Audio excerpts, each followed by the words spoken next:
So what if an AI getting, say, 99% on some super hard exam?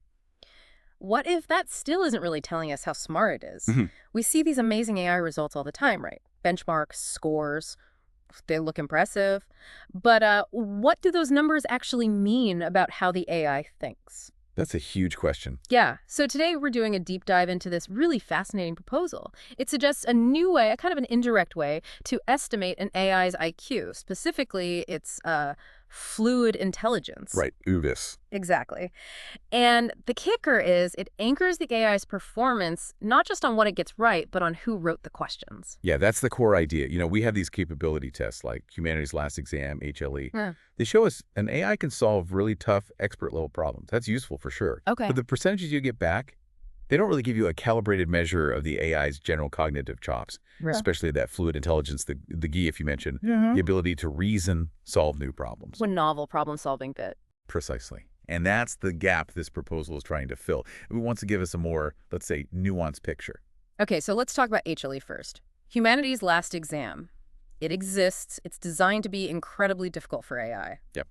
Pushes them hard. But why isn't just acing HLE, getting a super high score, enough?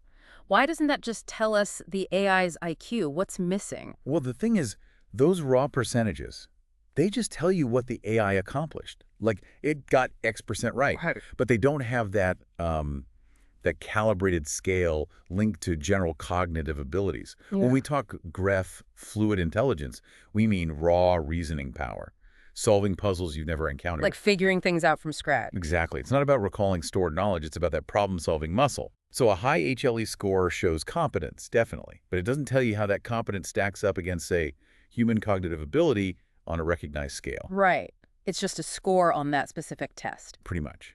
And that's what this new method is trying to get at, estimating that underlying gap. Okay, so let's unpack this methodology because this is, I think, where it gets really clever. It's described as novel, indirect, extrapolating an AI's equivalent fluid intelligence. Mm-hmm. And the core idea, like we said, is anchoring the AI's performance on HLE, but anchoring it to the psychometric profiles of the human experts who made the test. That's the linchpin. And it seems to happen in 3 distinct phases, almost like setting up an experiment. Yeah, you can think of it that way. Phase 1 is all about the humans, Yeah. establishing that crucial baseline. How do they do that? You'd administer standardized, like full-scale IQ tests to the subject matter experts who actually wrote the HLE questions, The actual question author. the actual authors. The goal is to get a solid, reliable measure of each expert's fluid intelligence, their GIF. Ah, okay. So you end up with this high-intellect human baseline. You basically know the cognitive horsepower behind the questions themselves. Got it. So you know how smart in terms of GIF the people setting the challenges are. Makes sense. Okay, so once you've benchmarked the humans, the next step seems pretty logical, maybe more familiar. That's evaluating the AI itself. Yep, that's phase 2.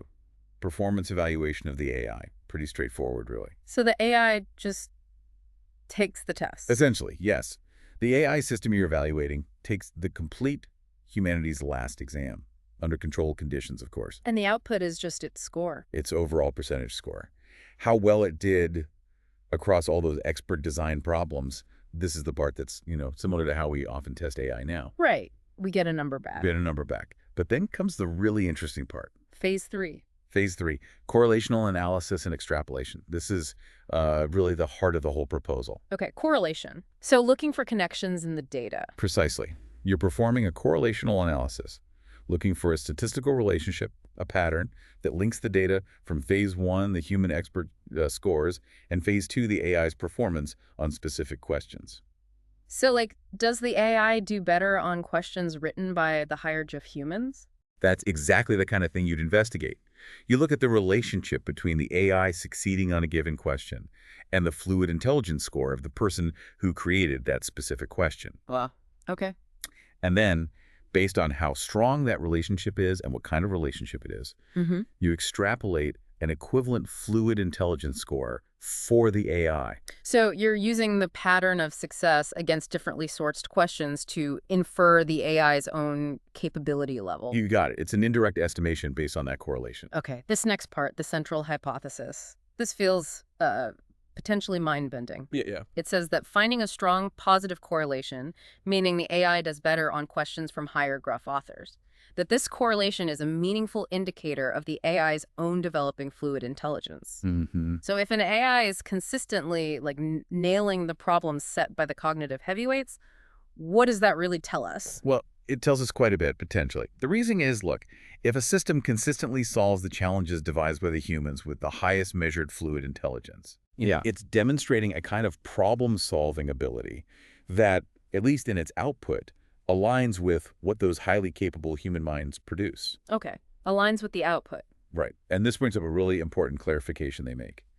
This method does not assume the AI's internal thinking, its cognitive processes, are anything like a human's. Ah, okay. That's crucial. It is. It's a functionalist approach. It says, look, if the AI's actual problem-solving success on a test that's complex and novel enough, if that success maps directly onto the known fluid intelligence of the test's human creators. Then the mapping itself is meaningful. Exactly. That correlation itself becomes a valid basis for indirectly estimating the AI's intelligence. It's about observable function, the output, not trying to claim the internal mechanism is the same. Which neatly sidesteps a lot of philosophical debate, I guess. It does. It keeps it pragmatic. We don't need to know if it thinks like us, just whether its problem-solving output correlates strongly with high-level human cognitive output. That's valuable for tracking progress. So, okay, stepping back, what does this all mean for how we track AI progress? It definitely sounds like it offers something much richer, much deeper than just, AI got 95%. Absolutely. It has some significant implications. Like what does it let us do differently? Well, first off, it gives us a calibrated metric. We move away from just raw percentages and towards a scale that's actually anchored to human abilities. Making it more intuitive. More intuitive, yeah, and potentially more standardized. You could maybe interpret an AI's cognitive capabilities in a way that resonates more with how we understand human intelligence. So instead of it's good at this test, it's more like its reasoning ability seems comparable to humans in this percentile range. Something like that. Imagine being able to say, perhaps, this AI demonstrates fluid reasoning abilities comparable to the top X% of human experts in this field. That changes how you might trust it or deploy it for complex tasks. Right. It's not just about correct answers anymore. Exactly. Which leads to the second point. It measures the quality of success. It helps distinguish between an AI that maybe gets lucky on a random spread of problems versus one that specifically excels at the problems conceived by the most cognitively capable humans. Ah, so it's looking at which problems it solves well. Precisely. It gives you insight into the sophistication of the AI's problem solving. And thirdly, this could be a really novel tool for AGI research. Towards artificial general intelligence. Yeah. If you track this correlation over time across different AI models and architectures, it could provide a valuable signal. Are we seeing AI get better not just at all problems, but specifically at the ones demanding the highest levels of human fluid intelligence? That could tell us something about the trajectory towards AGI. That's fascinating. And, to make this less abstract, the author of this proposal shared a really interesting personal story. Oh, yeah. Yeah, apparently their own tested IQ is 140, which is like 99.77th percentile. Very high. And they were trying to explain this very proposal to a current major AI model, Gemini 2.5 Pro, and they estimated its IQ at maybe 120 or even lower. Why so low? Because getting the AI to actually understand the proposal was, and I quote, like pulling teeth. I think many people have had similar experiences. Right. Apparently it kept misunderstanding, mischaracterizing. It took a long back and forth. Just couldn't grasp the core idea easily. Okay. Now, contrast that with their excitement about another model, Grok 4, which some internal estimates put at potentially reaching an IQ around 170. Whoa. The author basically said if they'd had that same conversation with Grok 4, they'd expect it to get it instantly. And not just get it, but probably suggest improvements to the proposal. That's a massive difference in expected interaction. Exactly. And it really highlights what this metric could capture, right? It's not just whether the AI can eventually produce the text of the proposal, which Gemini did manage after a lot of effort. Right, after the pulling teeth. Yeah. It's about that immediate grasp, that deep understanding of novel, complex ideas. That's what the author links to that higher fluid intelligence and what this proposed correlation aims to measure indirectly. That anecdote really drives home the potential value. It's about the quality and efficiency of understanding and reasoning, not just task completion after brute force prompting. Precisely.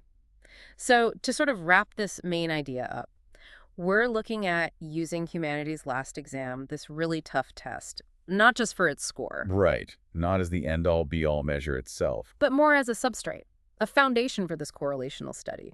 You compare the AI's performance pattern against the known fluid intelligence of the humans who created the challenges. And that comparison, that correlation, potentially gives us a robust, maybe even scientifically grounded way to indirectly estimate the AI's equivalent IQ, specifically its fluid intelligence. It's a really clever way to try and get a handle on something notoriously difficult to measure in AI. It certainly is. It offers a different lens. So a final thought then, maybe for you listening.